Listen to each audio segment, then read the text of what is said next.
So I'll introduce myself. My name is Whitney Zeigler. I'm the founder and CEO of Big Rocks Organizing. I am a certified professional organizer, and I'm very grateful to be part of a wonderful dynamic team of all women. And we work primarily with folks in the Portland metro area and Southwest Washington. We offer these educational monthly events on Zoom on different topics for folks. We're really glad that you're joining us today for how to let go of sentimental items. I hope that this will be really valuable to you. And I hope that we can learn from each other, because we know on our team that we don't have all the answers, but we could put all of our heads together and share our experiences and share our tips and what we've learned, and something that you say today might really impact somebody else and that they can go home and implement and take to heart. So with that, I wanted to open it up first to see if anybody had any burning questions about letting go of things. Like maybe there's a particular item that you are concerned about that's weighing on you that you want to get some input on. Feel free to let us know. Hi, I'm Joanne, and my husband and I, this is a second marriage for us, we have a number of portrait style paintings and photographs of our individual children. And they're big, they're not suitable for decor in the home, but you know, right now they're in the storage room. How on earth do you ever get rid of those? Kids aren't going to want them, but they're like the big, you know, how it was back in the day. Everybody had these giant portraits done of their children. That's my question. And we're absolutely sure that no one in the family wants stays. Not at this point. We haven't asked lately, but now that most of them, well, there's only one that doesn't have a settled home, so we'll see. My best suggestion for you would be to do a high quality scan, so that you would have a digital image of each of the paintings. And then depending on how comfortable you feel having them out in the world, you could donate them. We've also had some clients who have burned their old portraits or photographs or things of a personal nature. That's one idea that I have for you. And I'm curious, I'm going to put it out to the group. Does anybody have other options for Joanne? You could start a pile for each of them. A little box of each of the kids. A big box, but yeah, well, that and give it to them whether they want it or not. Yes, tell them they're relieved of any responsibility. You have digital copies. You're happy.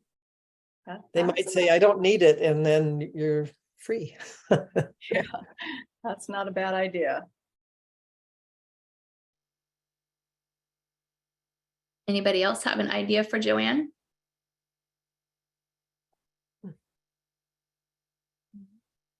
This is Gloria, and something that occurs to me is sometimes there's a generation gap between certain things that we do. And so even though maybe the children wouldn't want a portrait of themselves, I don't know how old the grandchildren, I'm assuming there may be grandchildren, but you might check with the next generation, because sometimes they see value in something that the first, the right next generation doesn't. I was just thinking out loud, kind of. Oh, that's a good idea too, yeah. I just want to share with everybody that Gloria specializes in recording people's stories. Her company is called Reel to Reel. So sometimes it's nice to maybe record a story that can go with a portrait or with photographs. So just an idea to put out there too. Thank you for your question, Joanne. I'm curious if anybody else has a burning question about a specific item or maybe a situation that you're facing right now.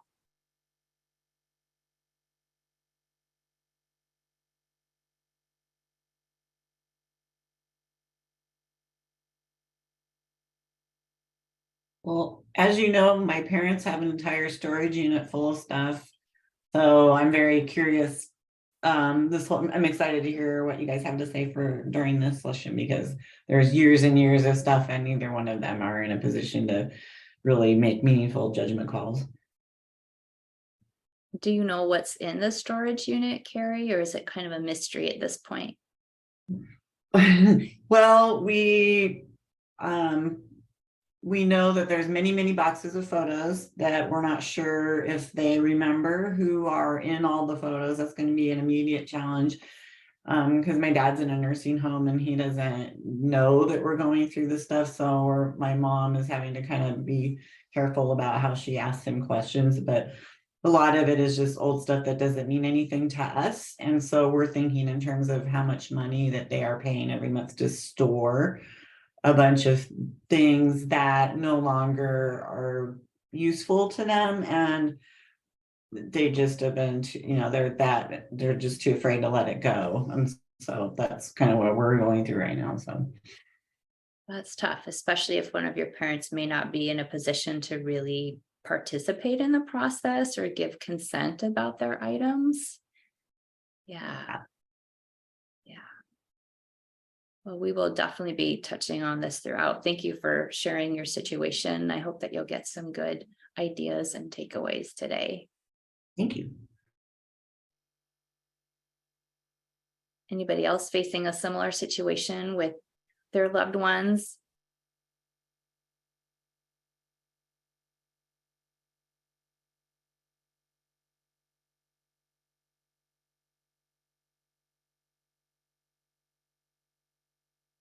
I'm going to ask Andrea. I mean, feel free to jump in with questions as folks think of them.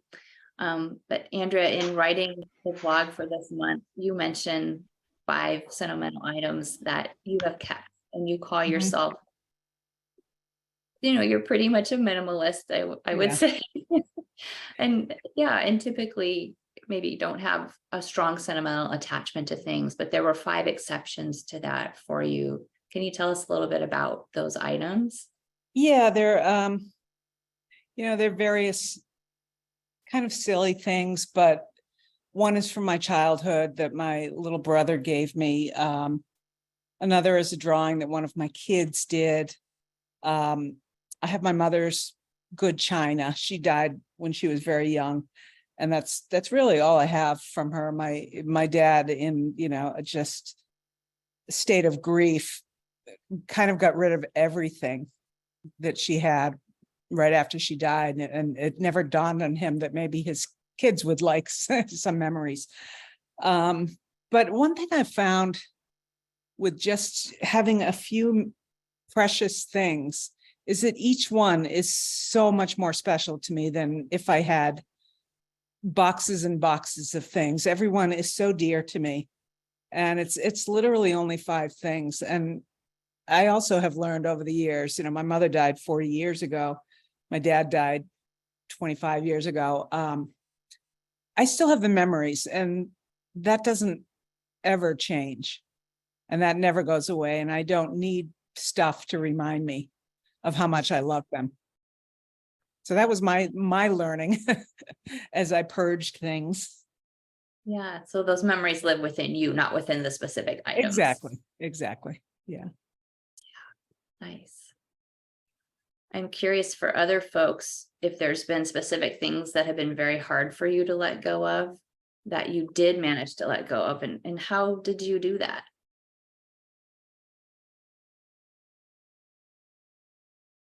We had golf clubs and fishing gear. That was real hard for Mike to let go of until he finally figured out that he was never going to do that again. Then we just took it. But it took many years of nesting there in the garage until he came around to that. I didn't feel that I could just do it. We usually don't advocate at Big Rocks that people dispose of other people's items. We like to be Right. really respectful and have people make decisions about their own items whenever possible. Sometimes somebody might not be able to, like in Carrie's parent situation, or maybe they're too young to make decisions for themselves. But yeah, it's hard. And I think with the golf clubs too, and especially with hobbies and holding on to things that could be part of our identity or who we see ourselves as or who we want to be. I want to be a golfer. I want to be a swimmer. I want to be XYZ. And by letting go of those things, it's kind of letting go of that dream, letting go of that piece of our identity or that future possibility. But if we are able to let those things go, you get more space in your garage, but you're leaving more space for the things that are truly special and for new experiences to come into your life. Well, thanks for sharing that, Phyllis. I was just going to mention, I was thinking about glasses, like goblets that I was given. They were like 100 years old. And so I finally was like, I'm never going to use them. Because I still have my mother-in-law's glasses she got for her wedding, but she had given me her parents' wedding present. And I'm like, but I guess I shouldn't feel guilty. Initially I felt guilty. I'm like, it's like, I can only have so many glasses and I don't have fancy dinner parties like my mother-in-law used to have. So I'm like, when I did get my china out, I'm like, people were afraid to touch it, So it's like, it's kind of like, okay, I don't know what to do, I need to just find my own style of entertaining. Like, what do I use? It's like, it doesn't have to be like my mother-in-law used to do things. Right. So your mother-in-law probably wouldn't want you to feel burdened by her things, right? I think most of our loved ones wouldn't want us to. And it is okay to find your way and to let go of things that were a gift or that maybe were special to somebody else, but don't have a good fit for your life and your lifestyle right now. Too, I think, if you could keep maybe one or two things, if you absolutely felt like you wanted to have, curate a small sample to keep of something, that's an idea too. But So I do Sonia, like the you have our one set of permission glasses that I to did. go. Sorry, go ahead. Oh, I do like the one set of glasses I did keep, but the other set, I'm like, I have never met her parents before, so it's like, it was just weird. But I mean, she kind of like, she wants things to be put to use, but she came out of an era, she was just born like at the end of the Depression, and so people are like, I don't know, collecting all these things, and then it's so hard. She wants to be sure somebody's using these things. She had to downsize, but I'm like, I just can't. At a certain time, I just have to say, I can't take any more things. It's like, I don't know what to do with everybody else's stuff. Yeah. And at some point you do have to release it into the universe so other people can use it, because it doesn't do any good if it's sitting in your closet or your garage, right? Yeah. Right. And you can only take so much from other people. And it's hard. I think a lot of us who are receiving things from older generations are now feeling like we don't want to burden the younger generations by giving them our things. So we're very mindful of that burden and placing it upon people. We have a question in the chat from Pamela, who has two boys, 8 and 11. Both are very attached to things they pick up. Any suggestions on how to talk with them and help them not to be pack rats?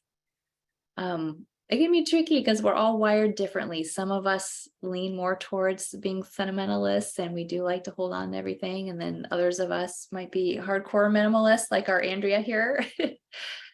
And then a lot of us fall in between. Something to think about, Pamela, is with kids, we usually recommend that you'll have, like, let's say a clear tote, like a box that they could put treasures in that are special for them. And it could be their artwork, it could be things that they pick up, rocks, whatever random things, and they get to curate and keep whatever fits in their box.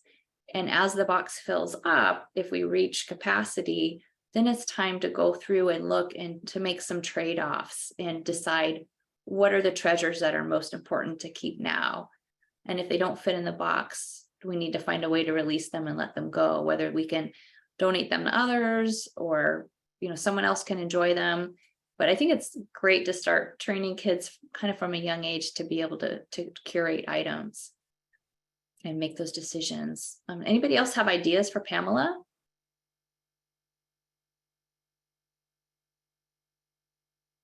Yeah, when my kids were little, we used to have little family clean out sessions where we'd go through and I would help and talk about, why is this special? Why do you want to keep it? Do you think maybe you don't need it anymore now that you're older, that you're growing up?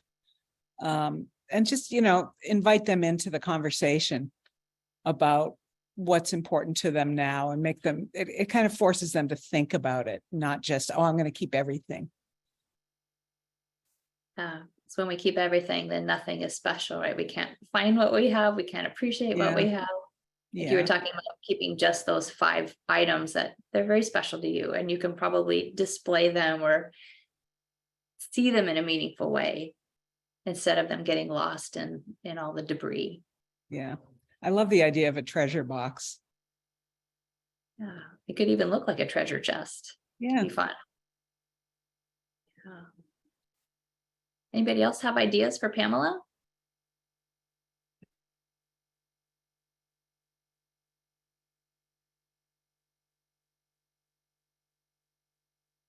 So I'm curious what other questions folks have, or if there are other items that have been tough for you to let go of, or that you're thinking about letting go of and struggling with and wanting to get some ideas. I'm just thinking of photos, and some other people had mentioned photos, boxes and boxes of photos. And so there's obviously different methods out there. And I've read what was it called? One of the KonMari books. And so I'm struggling with taking everything apart. And, you do have to handle each picture. And I'm like, I have some albums, but I can't see myself taking them apart. But I don't know, photos. I'm kind of attached to photos. A lot of us are, because they contain, they trigger memories, right? When we see them. One thing that we recommend at Big Rocks is using the ABC system. So as you're going through your photos, maybe on a rainy day, A stands for awesome. Those are the ones you definitely want to keep. They're the best of the best. And then B stands for better. Well, those are kind of second place. They're still good photos. Maybe you don't want to scan them all, but they're good enough that you don't want to toss them. And C is for cut. So those are all the duplicates, the blurry images, negatives. You don't need to keep those.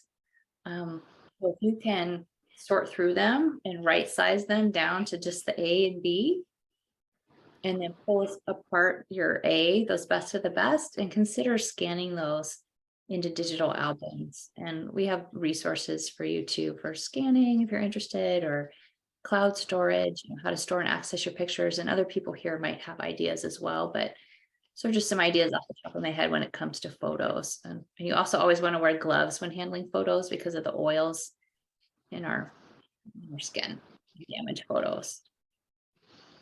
And label your photos so your kids know what they are. What are the resources you would recommend? So one is forever.com. And we don't get any kind of compensation, by the way, for any services or products that we recommend. And so Forever is a cloud-based storage system. It's actually what I use to store my photos. So you can actually ship your photos to Forever and they'll scan them and then send them back to you. And there's also a local service that we can recommend that does that too. But what Forever is you pay for it once and you own it essentially forever. So it's 100 years past the day that you die.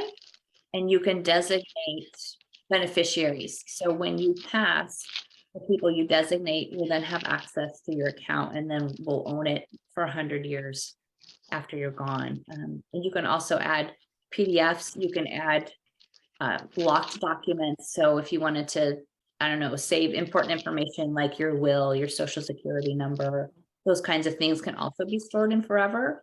And they have a newer audio function too, so that you can scan and save a photo, and then you can have a recorded story that goes with that photo, and you can report it in your own voice so that future generations can then listen to you tell the story about what's happening in the photo or who's in the photo. Yeah, and you can organize them into different albums and just easily share the pictures in your account with people. All you need is their email address, and then they can access them for free. and you own the photos. Forever doesn't, which is nice because sometimes when you use a cloud storage service, I'm going to ask Jean if you could please leave real quick. That would be great. So sometimes when we use a cloud storage service, they might own the rights to our photographs, and they also might compress them. So Forever keeps them at the, looking for the word, but Forever keeps them at the level that you upload them at, and then you own the rights to their image. So something to think about there. I don't think Lee heard you. I'm asking, Jean from our team. Jean, can you Oh. please? Jean is our co-host here and our wonderful executive assistant. Yeah, Yeah, she's unmuted. Okay. Thank you. There's some background noise going on there. I was gonna say there's something else about Forever I wanted to let you know, and I'm sorry, hopefully it'll come back to me soon, but hopefully that's helpful, Phyllis. And then the local place that does scanning is called Family Keepsake Video.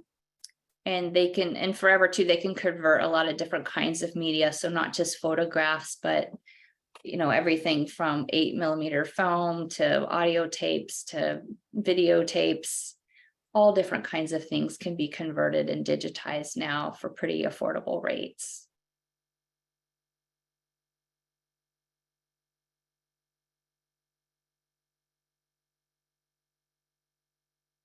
Anyone else have ideas or input about photos and managing photos?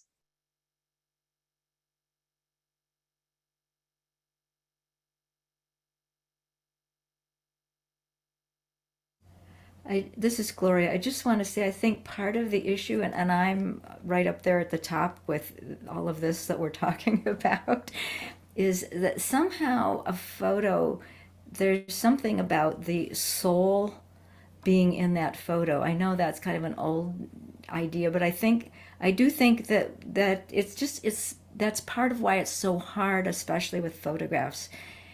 Even if they're people that we don't know, but maybe ancestors that we never even know who they are, that's part of what makes it so challenging, is because we feel like we're, quote unquote, throwing the person away somehow.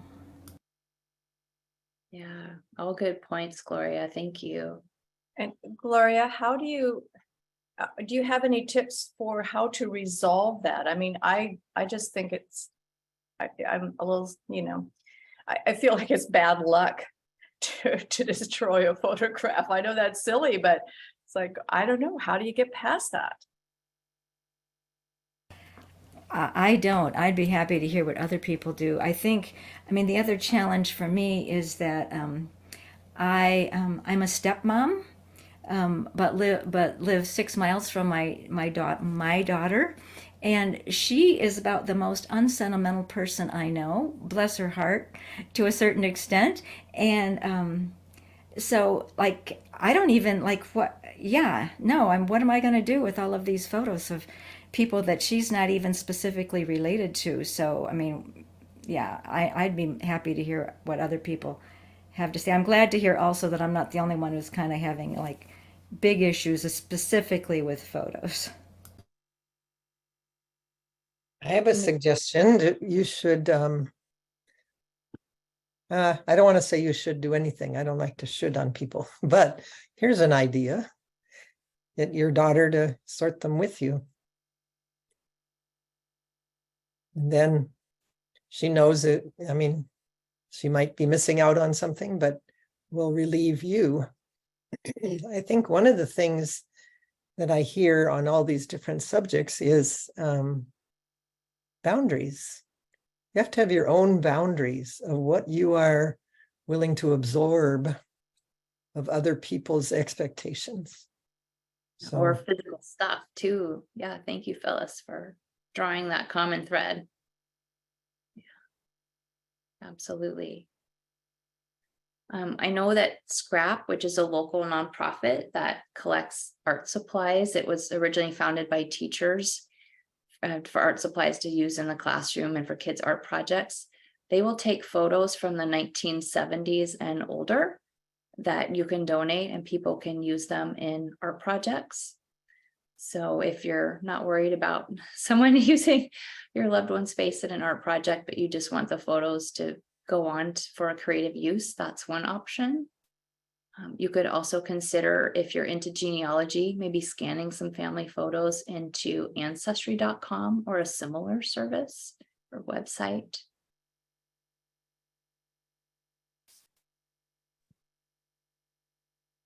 It is like Scrap is the name of the company. Yes, it's a nonprofit, and I will ask Jean to please put the link in the chat for Okay. folks. Yeah. Yeah, it's great. They take a lot of different items for creative reuse.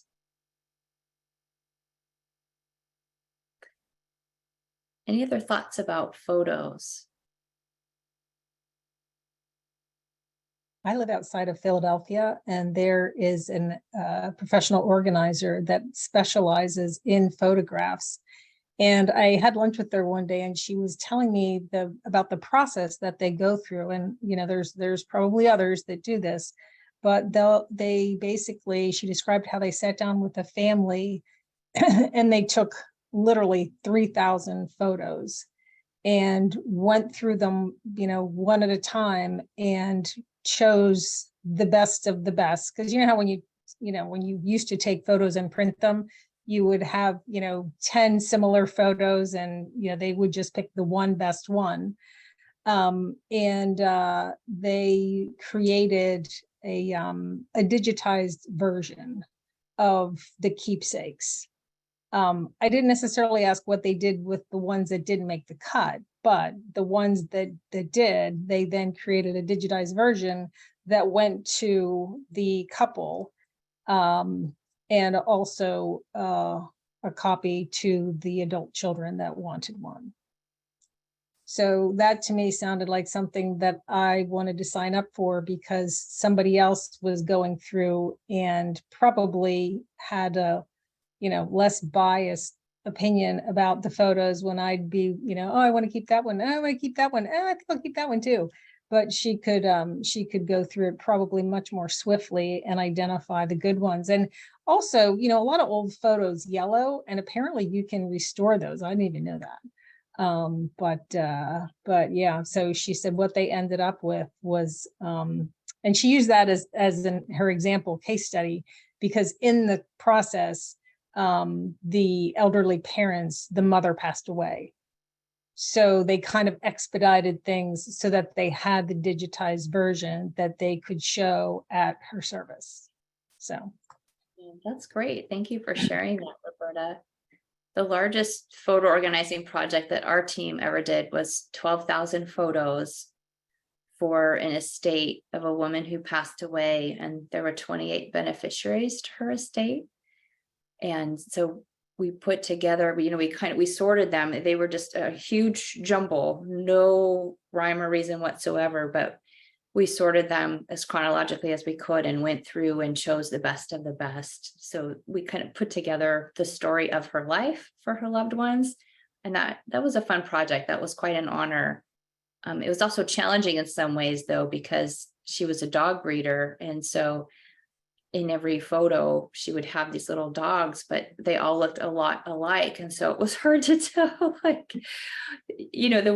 the best way to identify them was just from the fashions and the hairstyles and the different yellowing process, that you see as photos age. So that was quite a fun project, but an intense one.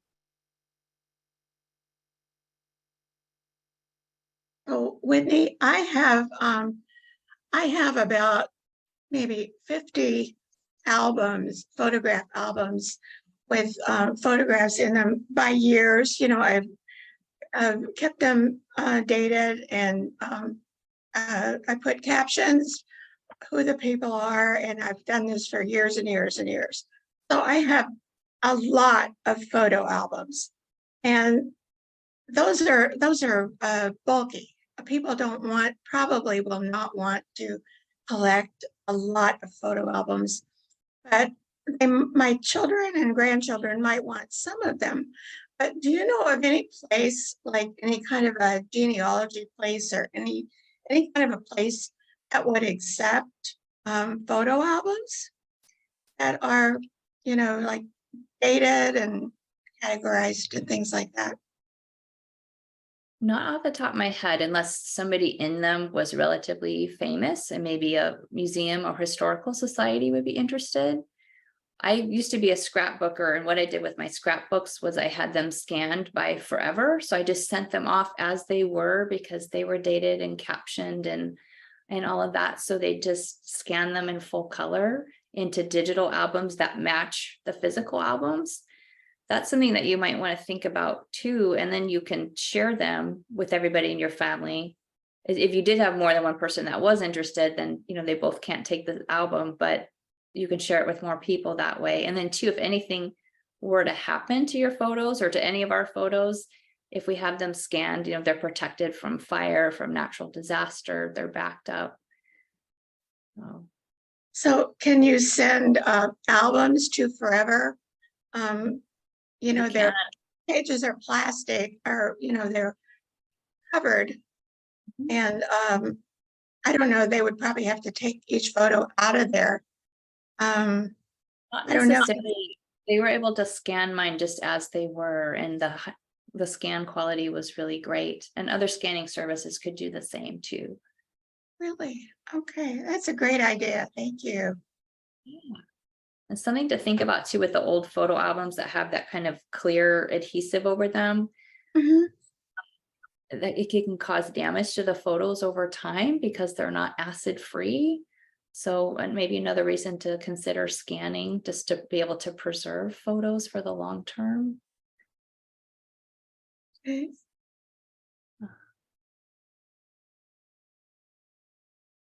So we have a comment or question from Juanita in the chat. Juanita writes, I have shoe boxes of letters, cards, concert/graduation programs, etc.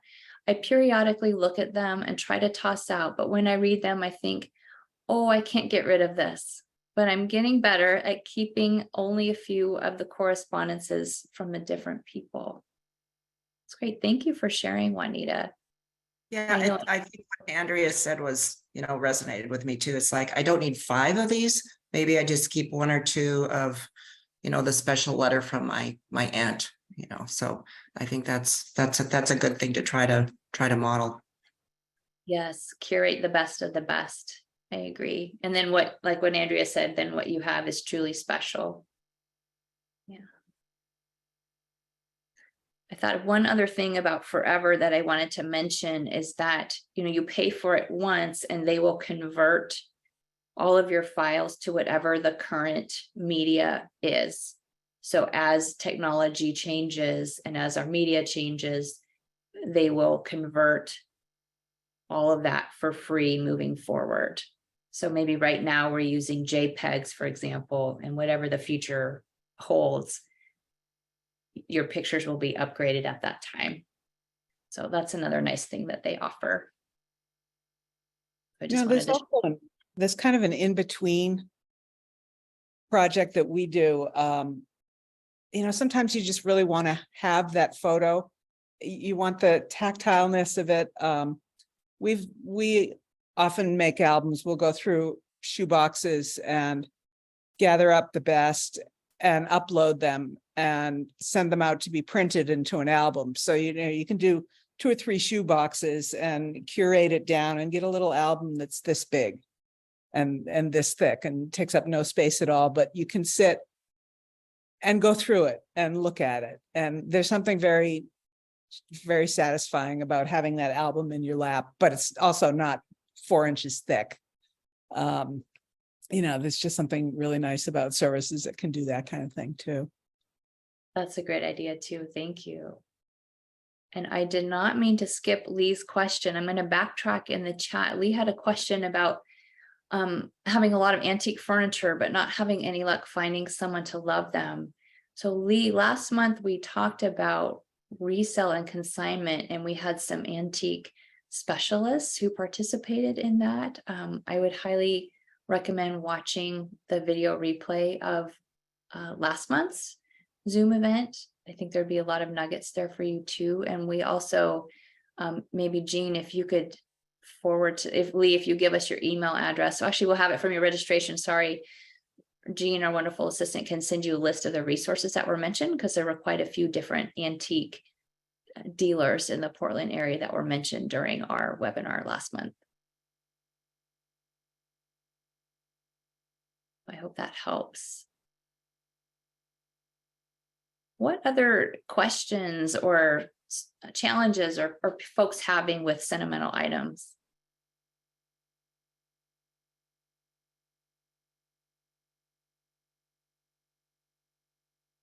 I'd be interested to hear if anybody has relatives who kind of do a guilt number on you.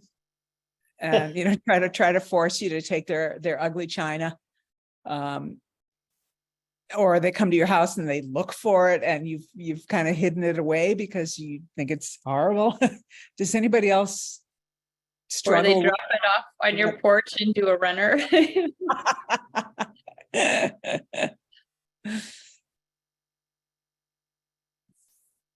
I know that's what I'm worried of. It's like, well, last time I had my mother-in-law over, I did use the glasses that were her wedding present, but I'm like, yeah, I'm always afraid she's gonna look for something or ask me for something that she gave to me. I'm like, oh my gosh. I feel your pain. We have a comment in the chat. My mother-in-law is constantly trying to give me stuff from Pamela. It's hard. And I think, you know, sometimes we have really good intentions when we're trying to give people our stuff, but sometimes I feel like it's sidestepping, making the hard decision yourself and trying to place the burden elsewhere. And as Phyllis said, I think it comes back to boundaries. What are we willing to accept from other people? Are we willing to hold space for their things when we might not have enough space for our treasures, for things that are really important to us? Easier said than done, I know. But just know that if somebody gives something to you as a gift, the gift has been received, it served its purpose, and you have our full permission to let it go. You get to decide what happens with that item. Something too, when it comes to cards or letters, once you send it, once you receive it, it served its purpose. You know, you wanted to share your thoughts with that person at that time. So when we send a thank you note to our clients, we'll say, you know, please recycle this card. Don't hold on to it. Once you received it, it served its purpose. So I have a story. My mother-in-law had like, I don't know, 6 sets of dishes or something. And she's like, don't give my stuff to the Goodwill. I don't want my stuff to go to the Goodwill. So when she passed, we got any of the relatives to come over, and thank goodness, most of them, somebody took the sets of dishes, which was great. But there was one set from her original wedding that I just loved. It was great. But now it's been a few years and I'm looking at it, and I had it in the storeroom. I'm like, I'm never going to use this. So I gave it to the Goodwill, and I felt guilty, but then there was kind of liberation in a way. It's like somebody else can use this, right? I mean, it's sitting there in my storage room, but that was really hard. It took a few years. And I think that's the thing for me. It's just letting it go. It's okay. After a few years, if I haven't done anything with it, that's not good. You know, to your point, let it go back to the universe. Because somebody can use it. Absolutely. There's also a lot of, in every city, there's a buy nothing. Just join buy nothing. I live in Hillsborough, and take a picture of it and set it on there, and someone will come to get it. Then you haven't given it to Goodwill.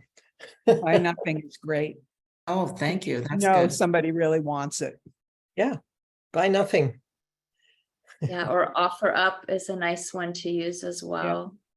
Yeah, but buy nothing is very, very local, by neighborhood, which is nice. You might actually get to meet some of your neighbors too. Yeah. What was the other one you just said, Whitney? Buy Offer nothing. and up. what was- Offer Offer up. up. UP. Okay, thanks. Is that for sale, or is that also free? You can also Offer. list free stuff there too. Okay. Yeah. And Facebook Great. Marketplace also has a free option. Okay. And Craigslist. free stuff. Yes, and there's freecycle.org as well. So there's quite a few places. Yeah, but Juanita, I thank you for sharing your story. I think that's beautiful. I know it could take some time, but the fact that you were able to let that last set of dishes go. It's great. Free up space in your own life.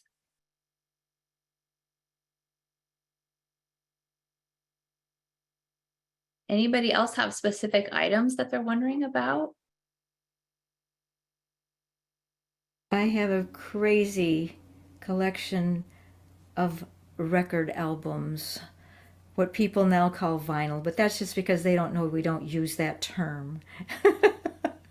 I'm old, but I have this amazing collection of record albums. I do have a turntable and it works and it's hooked up to speakers, but I can't, I mean, they take up a lot of space.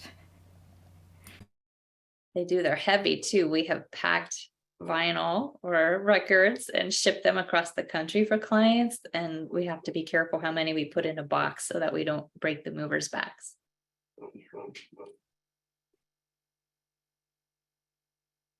So what are you planning on doing with your collection of records, Gloria? If I could put you on the spot, do you have a plan? I do not have a plan. I mean, I assume some of them are a little bit valuable. I have most of the original Beatles albums, and I assume that there's some value there. And I have a grandson who thinks he might want them, but I'm not holding out. So no, the reality is that I really do have trouble getting rid of things. I am such a sentimental person, way too sentimental, and no, I don't actually know. And I hate the thought of just them going to a landfill or something. But then maybe nobody else likes the music I liked. It's a pretty broad range. I used to work in country radio, so I've got, the Statler Brothers and Buck Owens and and all of that. And now I just listen to Willie's Roadhouse on Sirius XM. So what can I say? I don't know what I'm going to do. There are Sorry. there are a lot of secondhand stores that will take albums. That's what I was going to suggest. One of my kids collects albums. She's got all my Beatle albums from when I was a kid. There are people out there who love records. And young people too, which is great. In fact, I just Googled it. And vinyl records, Portland, Oregon, there's like 3 things. You know what? I have a phone call I have to take. I'll be back. That's good.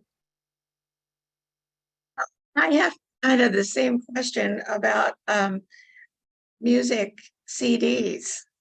Yeah, just a whole cupboard full of music CDs, or jazz, mostly jazz, and then some classical and Christmas music, all different kinds of CD music.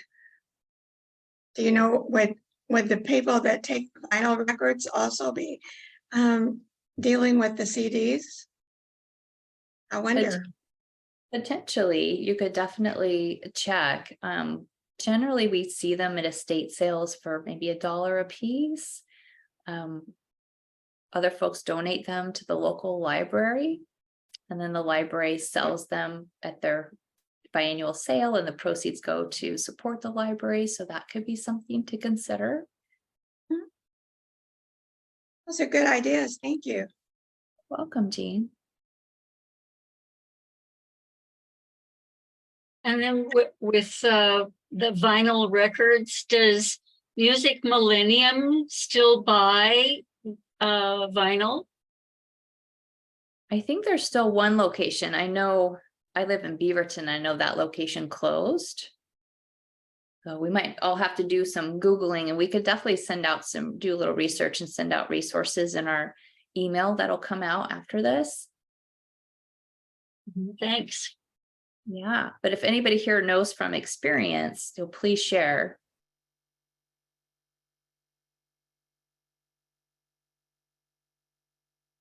For me, I think the problem is me, which, let's just be honest. The thought of doing anything other than keeping them under my roof is very painful for me. Are you imagining that they might not go to a good place, or someone wouldn't appreciate them? Or I'm just curious if you could tell us a little bit more about that wanting to hold on. Nobody's going to love them as much as I do.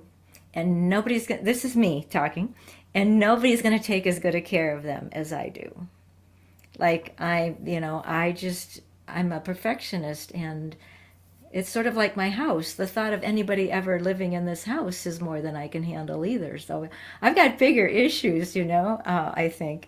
But at a certain point, it's all over. So yeah. None of us can take it with us. Are you able? Are you going to live forever?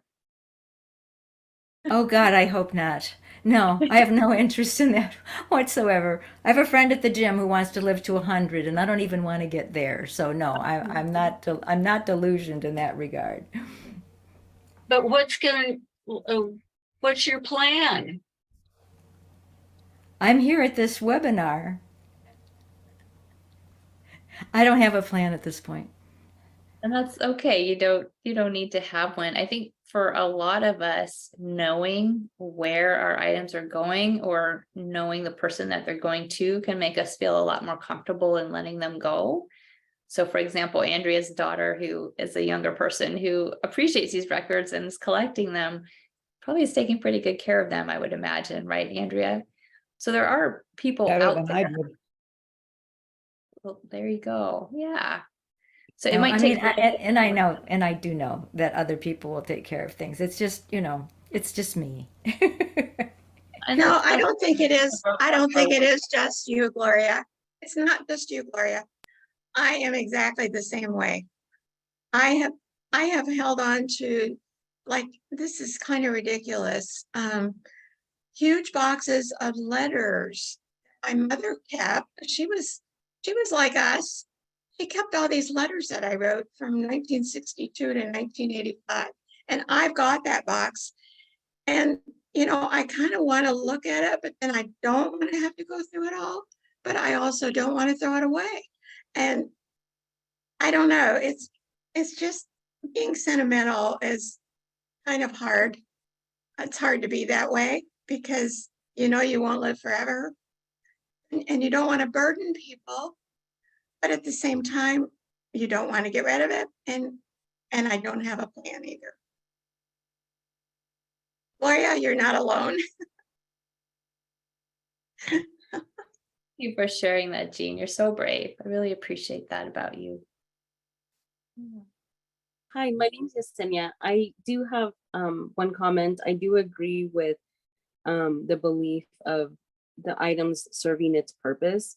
My kids are in late 20s. My oldest son will be 30, but I had a hard time letting go of, like their sports, shirts or uniforms. And I recently got rid of my son's drum set. But I wanted it to go to a good place. I didn't care about making money off of it, even though I knew I could, but I just wanted it to go to somebody that would make use of it. So my niece happened to be in town and she was telling me that her kids were in band, and I was like, perfect.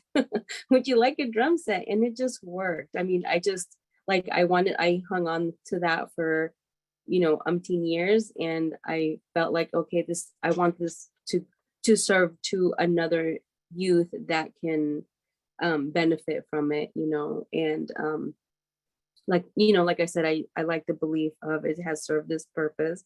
There's no reason to hang on to it. And but I feel like being more sentimental is harder to let go. I wish I was a little bit more cold-hearted sometimes, like, okay, why do I need this?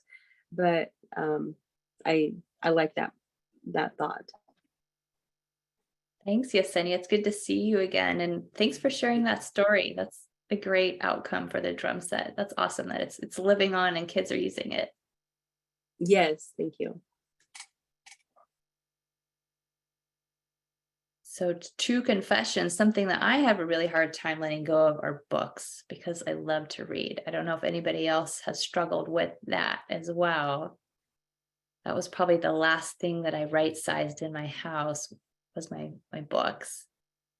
But something that helped me was knowing that if I donated them to the library, other local people could benefit from them or enjoy the adventures that I read about in those books. And those books could open up new worlds for them. So that was a big motivator for me. And the specific books I gave to my niece and nephew, just kind of wanting to pass them down and keep them in the family for other Zeigler kids to enjoy. So I don't know if that might be helpful for folks. You know, I've been recently going to, because I started my my salsa business recently. So I've been going to our local library to make copies and print applications.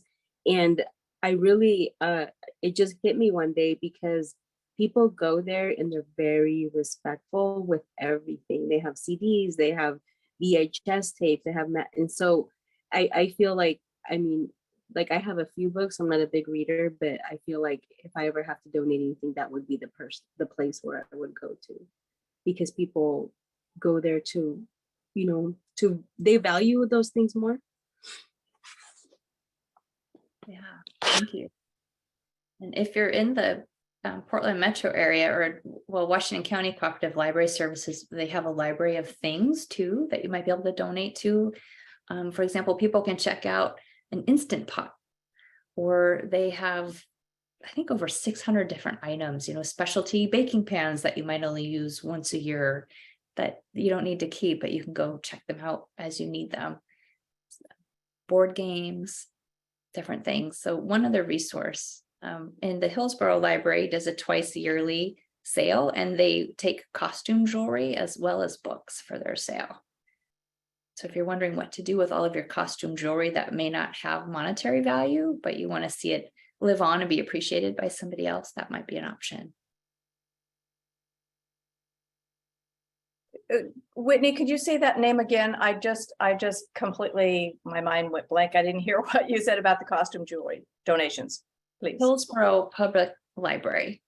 They do a twice yearly sale of books and costume jewelry, and the proceeds benefit the library. And they have a large storage space, so they can take a large number of items. So for example, the Cedar Mill Community Library is my local branch, but they can only take 2 boxes of books at a time, and they have to be very selective. But the Hillsborough Library can take a lot and then store it, you know, up for every 6 months for their sale. I think you do need to make an appointment with them in advance to drop it off, but we've done it a lot for our clients, and it's pretty easy to do. And they take books in foreign languages too. If you have any books in other languages and you're wondering what should I do with these? Oh, that's fabulous. I have my mother's costume jewelry from, you know, the 40s and 50s, and, you know, I don't want to part with them, but at the same time, I'm never going to wear them. And my granddaughters and daughters-in-law, and I don't have a daughter, but not going to ever use them. So perfect. That would be wonderful. Thank you for that. Yeah, awesome. So we have a note in here from Pamela, who has a lot of books for kids who are 0 to 5 years old, and she's thinking of passing them on to friends who have young kids. Great idea. And please repeat about who has the rent special items that you need one time a year. It's actually the library, Juanita, and you can check them out.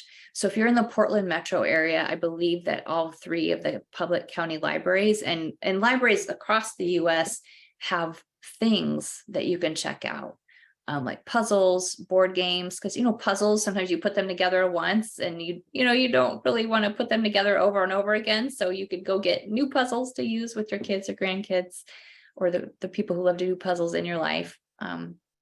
You can test things out. Like, let's say you don't have an air fryer and you want to test one out before buying it and see if it's for you, or an Instant Pot. You can check one out from the library. They also, as a side note, they have cultural passes, like tickets to the Japanese gardens or the Chinese gardens that, you know, for a lot of folks can't afford the entrance fees, but the library has cultural passes that people can check out and then go visit those places around town. So I love libraries, very cool places. Libraries are the best. They are. Also too, if there's something that you just need for a one-time use, consider the Buy Nothing groups. And there's an app that will connect you to your neighborhood group. So I've had people say, we're going skiing with our dog who needs a sweater. Can we borrow a dog sweater for a day? Our dog is 40 pounds. Here's a picture of our dog. And somebody will say, oh, I have a dog sweater that you can borrow or you can have. Or we're having a wedding and we need tablecloths and we don't want to buy 20 tablecloths. Does anybody have anything? Or someone else had centerpieces from their daughter's recent wedding, and then somebody else in the neighborhood was able to reuse them for their wedding, and it was great. So, consider reaching out to people for one-time use for things, and then you've got hopefully less volume coming into your house. But back to sentimental items. Any other questions? We have a couple minutes left here.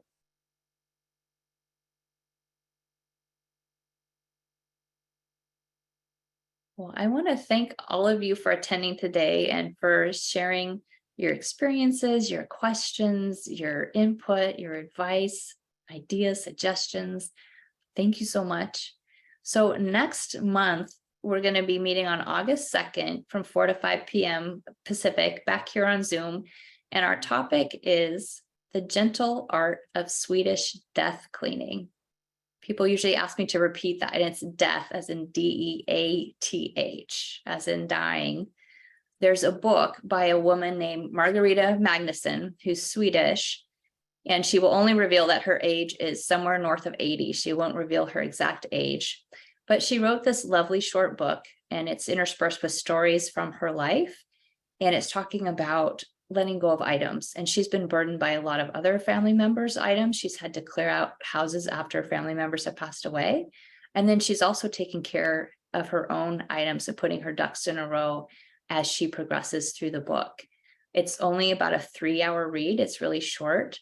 So even if you're not able to read the book, I hope you'll join us next month, and I hope you'll take away some fun insights. There's also now a television show on this topic, and it's on Peacock, which is a streaming service. And it's by the same name, The Gentle Art of Swedish Death Cleaning. And it's a really uplifting, positive show, inspirational. So I hope you'll join us back here on August 2nd. We had one last question from Pamela about clothing, special occasion dresses. There are definitely services like Dress for Success and other organizations that help young women with prom dresses. So there are definitely organizations out there that help with that. And Curvy Chic Closet for Women of Size is a local nonprofit that does clothing resale as well, or clothing donations. And then the Assistance League of Greater Portland provides clothing to foster children. So that's a great organization to donate clothing to as well. Oh, thank you everybody for being here, and we'll see you next month to talk about Swedish death cleaning. We'll continue on with our topic here.